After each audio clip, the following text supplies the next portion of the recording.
Waspada inflasi rendah.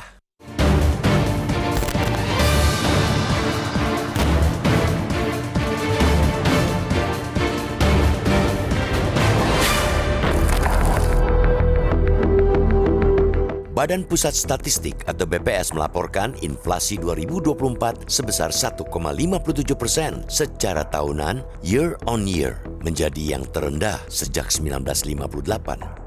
Inflasi rendah ini sejatinya tidak untuk dibangga-banggakan, tidak pula patut membuat terlena. Ia bukan prestasi, melainkan sebuah alarm bagi pemangku kepentingan. Inflasi yang rendah, meskipun terdengar positif, di sisi lain menandakan adanya masalah fundamental dalam perekonomian bangsa. Indonesia sedang tidak baik-baik saja karena dihinggapi tantangan besar dalam menjaga pertumbuhan ekonomi yang berkelanjutan. Tantangan itu muncul akibat melemahnya permintaan masyarakat. Daya beli penduduk, utamanya kelompok kelas menengah, terpotret terus turun dalam setahun terakhir.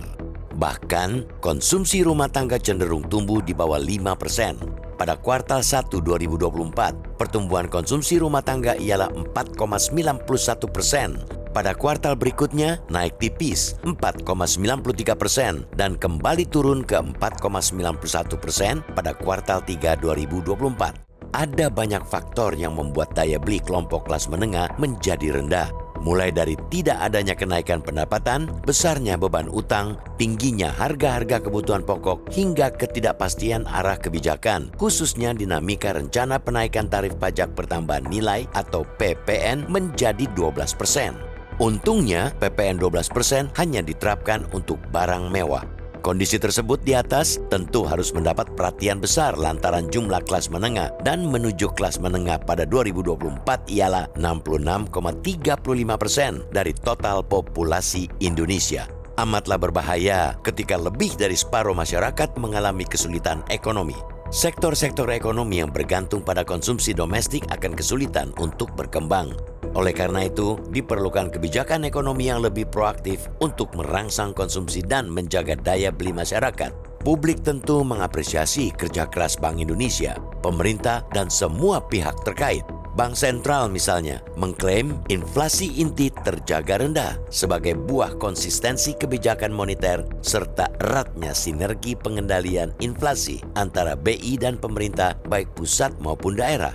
Sementara itu, Menteri Koordinator Bidang Perekonomian Airlangga Hartarto menilai capaian inflasi sepanjang 2024 yang rendah tidak terlepas dari berbagai faktor, baik dari eksternal maupun domestik, serta keberhasilan kebijakan pengendalian inflasi yang dikoordinasikan oleh Tim Pengendalian Inflasi Nasional atau TPIN. Inflasi 2024 sebesar 1,57% juga dinilai masih masuk target pemerintah, yakni di kisaran 2,5% plus minus 1% atau 1,5% terendah dan 3,5% tertinggi.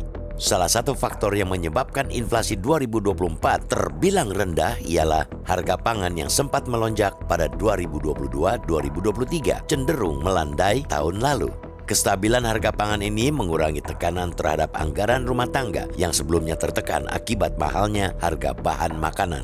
Beberapa komoditas seperti cabai merah yang mengalami deflasi 46,53% dan cabai rawit mengalami deflasi 39,74% ikut meredam inflasi.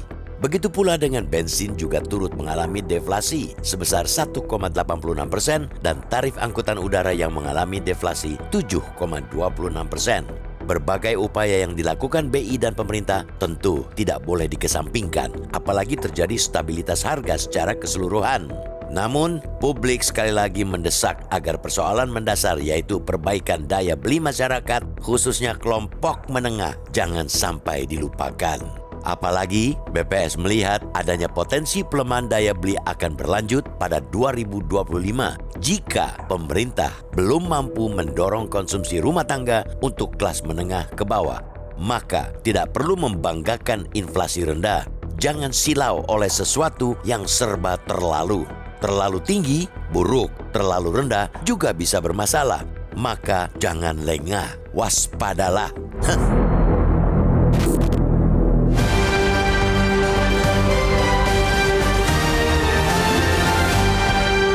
Jelajahi cara baru mendapatkan informasi. Download Metro TV Extend sekarang.